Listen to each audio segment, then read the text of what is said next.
Have you ever caught yourself thinking, why does everyone hate me? Or, man, I'm totally going to mess this up and make a fool of myself. Well, if you've ever had those kinds of thoughts playing on a continuous loop in your head, let me just say, you are absolutely not alone. We all do it, it's incredibly common, and honestly, it's just exhausting. So welcome to this explainer. Today, we're going to unpack exactly why our brains seem to love torturing us with these relentless, unhelpful thoughts, but more importantly, we're going to give you some highly effective, totally evidence-based tools to quiet down that inner critic and finally get some peace of mind. All right, here's our quick roadmap for today. We're going to define this negative thinking trap, look at 10 common distortions, figure out why our brains actually do this to us, and then the best part, we'll jump into some actionable solutions for rewiring those thoughts and practicing grounding techniques. Let's dive right into part 1, the negative thinking trap, and define exactly what we're dealing with here.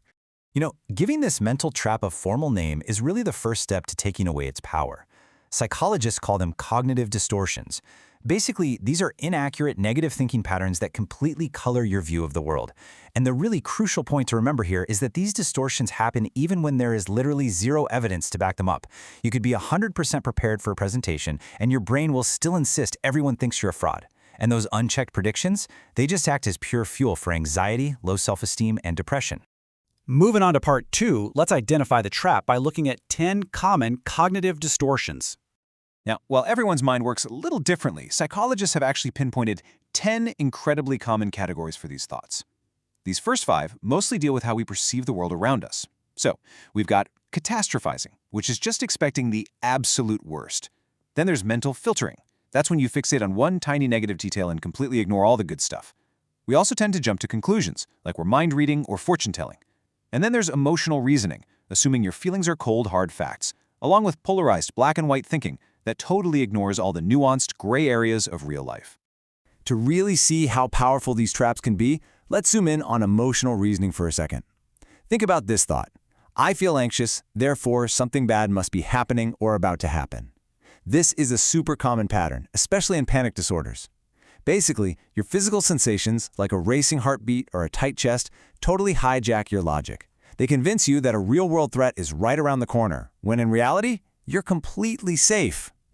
Okay, so the remaining 5 distortions really show how unfairly we judge ourselves. There's overgeneralization, which is making massive, sweeping, negative assumptions based on just one little event. Or labeling, where you define your entire self by a single mistake. We've also got personalization, which is when we blame ourselves for things that are literally entirely outside our control.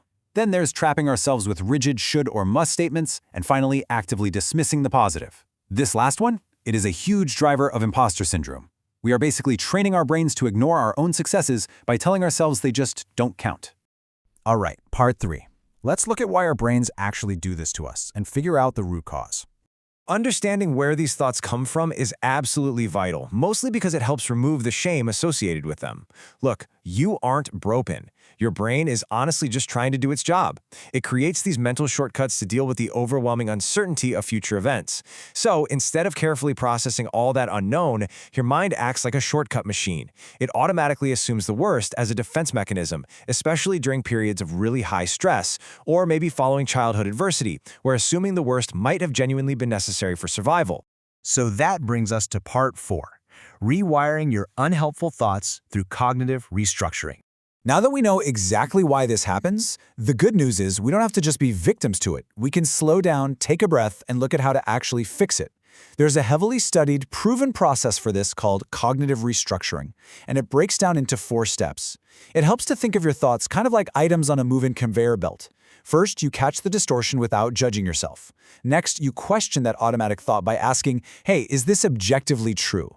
Then you imagine alternative possibilities, and finally, you practice distancing, which actually goes hand in hand with practicing gratitude.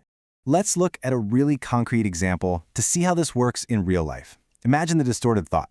This recipe is going to turn out horribly. That is classic fortune telling, right? Now let's reframe it. Even if it turns out bad, I can learn from my mistakes and improve in the future. Notice the striking difference there.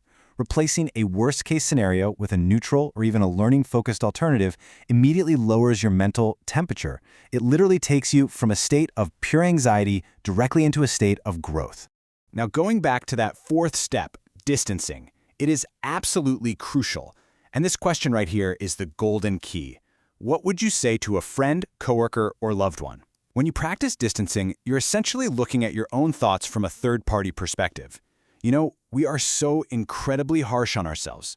But by just taking one step back, you can treat yourself with the exact same self-compassion that you would so easily offer to a friend in that exact same situation. But here's the thing. Cognitive restructuring doesn't just happen when you're sitting alone with a journal. You can also lower your baseline anxiety by cutting back on unnecessary stressors and actually setting boundaries. And, of course, seeking out professional cognitive behavioral therapy, or CBT, provides a fantastic guided framework for all of this. But don't underestimate physical activity. Doing something you enjoy releases endorphins and clears your head. Get this, one really fascinating study actually found that an 8-week Pilates routine helped completely eliminate cognitive distortions in victims of violence. So yeah, movement truly matters. Which brings us to our final section, Part 5, Grounding and Next Steps to Help You Find the Present. Because cognitive restructuring does take a little time and practice to really master, you also need a reliable tool that you can use right in the middle of a stressful moment. That's where grounding techniques come in.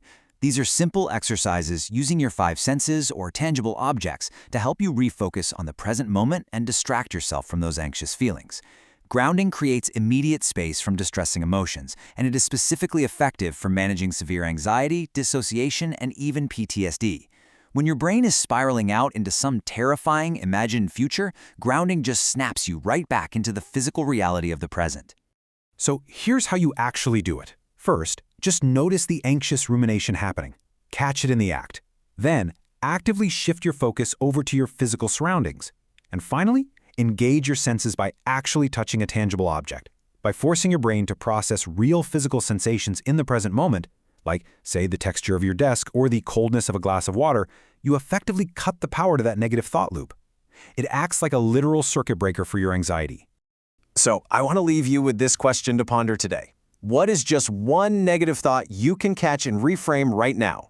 Think back to that conveyor belt of thoughts running through your mind. Grab just one today, examine it closely, and change the script. Taking that single small step is exactly how you start untangling those unhelpful mental shortcuts and begin reclaiming the joy in your life. Thank you so much for joining me for this explainer, and I absolutely can't wait to explore our next topic together.